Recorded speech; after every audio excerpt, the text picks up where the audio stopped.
Lego DC is back, baby. Woo! We're finally breaking away from the constant Lego Batman sets. Oh boy, let's look at the new sets. Hopefully they have some obscure characters the fans wanted for a while now. I can't wait anymore. Let's take a look at those leaks. Thanks, Lego. I'm not a little disappointed. I'm fine.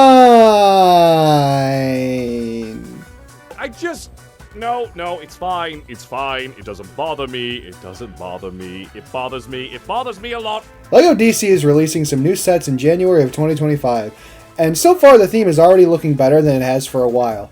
Kinda. LEGO DC for the last few years has basically just been LEGO Batman again.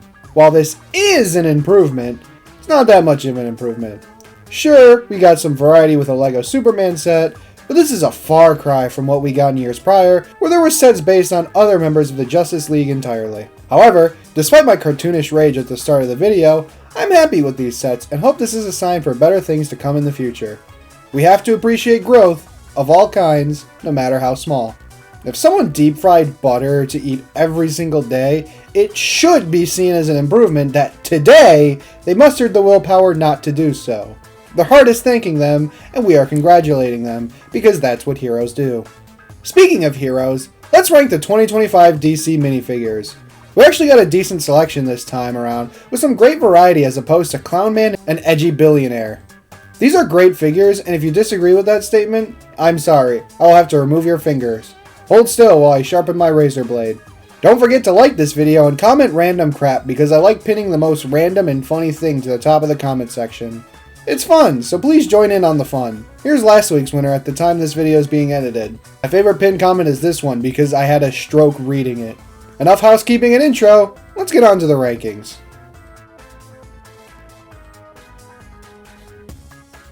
Coming in last place is the Batman from the 4+ set.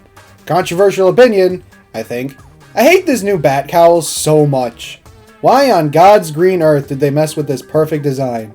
For Christ's sakes, this design for the DCEU was better than this botched surgery. I hate when a company improves something and completely messes up the design. Was the designer of this cowl drunk or something? You mess with a design that was cemented in pop culture, but a cinematic masterpiece that is the LEGO Batman movie. On top of that, the other reason this one is dead last like a horse with polio is because it already exists. Meanwhile, the rest don't. In a ranking of new minifigures, it's kinda hard to win when you aren't new. Overall, this is a bad minifigure. I'm pretty sure you can guess what landed in number 6 based on my problems with this one, so let's just not waste any more time. Wow, oh my god, this Batman minifig is in 6th place. I would have never guessed based on my glowing review of the last one. I genuinely hate this cowl so goddamn much. I guess not that much since I'm not thinking about it 24/7 and dedicating months of bitching to it. At least this is worth complaining about more than the Clone Trooper helmet holes, since this is a noticeable difference compared to the old cowl. I hope to God LEGO reconsiders the old design because I hate this like I hated the old Clone Wars prints. People are nostalgic for them now, but when they were new, I hated them. Except for Mace Windu. Bro looked like he inhaled a bad fart. 10 out of 10. Overall, this one is higher because you get the Dark Knight torso printing, and I like that design. That's about it. I'm sorry if I can't yap endlessly over this minifigure. These two might as well occupy the same spot since I don't like either of them for the same reason.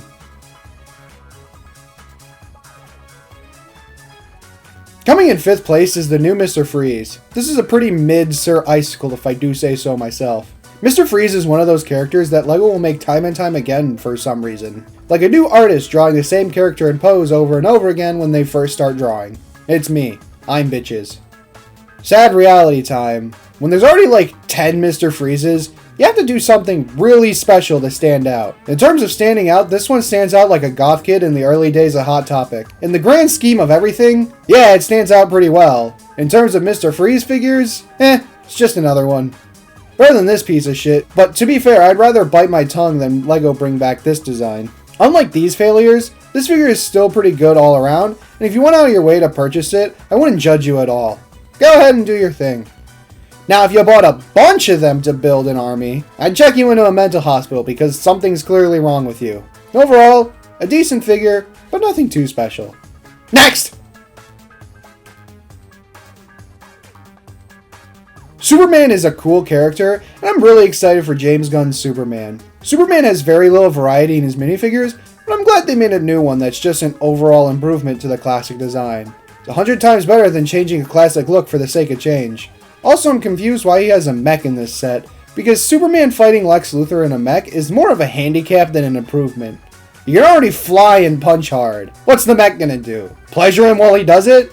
Could have just had a smaller contraption for that, you know. My only nitpick is the removal of the red waist. Now he's no longer fighting in his underwear. This is a crime against humanity, and I hope LEGO faces the full repercussions for this, because I will never forgive them. What, do you want me to saunter up to Bricks and Minifigs and buy a pair of red legs and fix it myself? Preposterous! You will hear from my lawyers over this. Overall, great figure. Good job, LEGO. You finally made LEGO DC again. Please continue this trend of making more DC stuff other than just LEGO Batman. Please! Coming in third place is the Two-Face minifigure from the Dark Knight Tumbler set. I feel pretty alone saying I don't mind this new one so close after the old one, even if I have both, because if you buy both, you end up with every villain from the Dark Knight. Sure, it would be cool to get a Ra's al Ghul, Catwoman, and Bane from those movies made more recently, but this movie is iconic for a reason, and finally getting a Two-Face is amazing. This Two-Face is one of the best Two-Face figures we have ever gotten, simply because of its commitment to the realistic design. I've always preferred the Dark Knight trilogy designs over all other film adaptations of the characters, because they're realistic with a small tinge of silliness when needed. Of course, this character design isn't exactly silly at all, except for the suit jacket being different colors, but it works to serve the overall character design and visuals. If the Batman ever has a Two-Face, I 100% guarantee you he's gonna look like a real acid attack victim in business casual clothes to keep up the hyper-realistic designs for this trilogy. Mark my words. Overall, good figure. I really want to pick it up. Still prefer this one, but that's just because he fits my LEGO City better.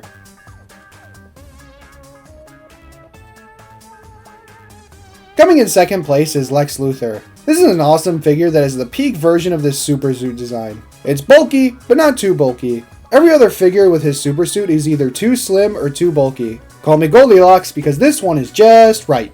It also helps that he comes in a set with a pretty good Superman figure as a bonus. LEGO will oftentimes be the cheapest bastards in existence, but when it comes to these mech releases, they seem to always cook. One of the best recent Boba Fett's, one of the best Miles Morales, and one of the best Lex Luthors, all in a mech set. Now all we need is a Wolf Yularen mech to piss off anyone who spent $700 just for some minifigures. Overall, a very solid figure that comes in an affordable cost that most people can enjoy day one.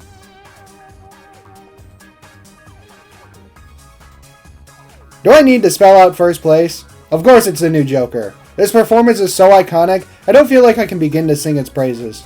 Batman Begins is a great movie with great action, great story, great acting, and great characters, but it lacked a bit in the villain department. Something Batman is well known for if you know my channel. Sure, Ra's al Ghul and Scarecrow do a good job as antagonists, but they're there to push the story and develop Bruce as a character and give us the beginning of Batman's story. Hell, you think Ra's al Ghul is dead for most of the movie until it's revealed Bruce's friends in the League of Shadows is in fact him. This does make him a great character, but he's not present throughout the entire story. However, Heath Ledger's Joker is present throughout the entire story, and the sheer dedication to playing a smart crazy man is on full display through multiple iconic scenes. You feel his presence and threat to Gotham throughout the entire movie, giving Christian Bale's Batman the perfect antagonist. It is tragic that he passed away before he could ever see the reception the movie got. LEGO released this figure twice before, but you can imagine how much value that figure has gotten over the years. It's basically a monthly car payment now. This design is iconic, and the acting portrayal attached to this design is also perfect, making it a wonderful surprise that they're finally releasing this figure again. Overall, I'm glad everyone who wants this figure has a chance to get it. The Dark Knight trilogy is very nostalgic to a lot of people, including me, and I'm thankful to have this figure. That was the video. Hopefully you liked it, since I hope to make more of these kinds of shorter videos in the future talking about current releases. Thanks for watching, and like and subscribe if you want more. Bye bye!